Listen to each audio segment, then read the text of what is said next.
Okay, I'm sorry. My phone just shut off. I accidentally pushed a button.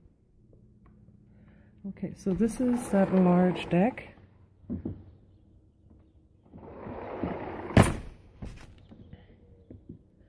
It really is a nice big deck.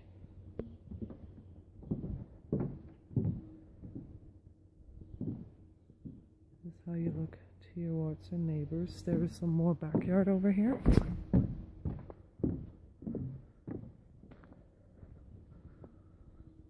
They started a garden.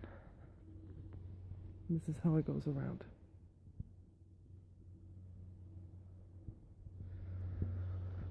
Okay, so this is the house on Barn Owl.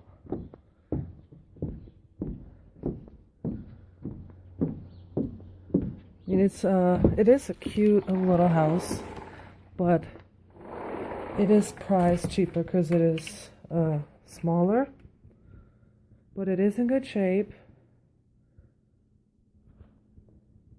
So I'm not sure if that would work for you with your kids having not an extra closed off bedroom. But yeah, let me know how you feel about the house on Barn Owl. Also, again, this is not tile. I just realized this is also linoleum. But yeah, if there's any other houses that pop up, let me know, and I will make a video of those too.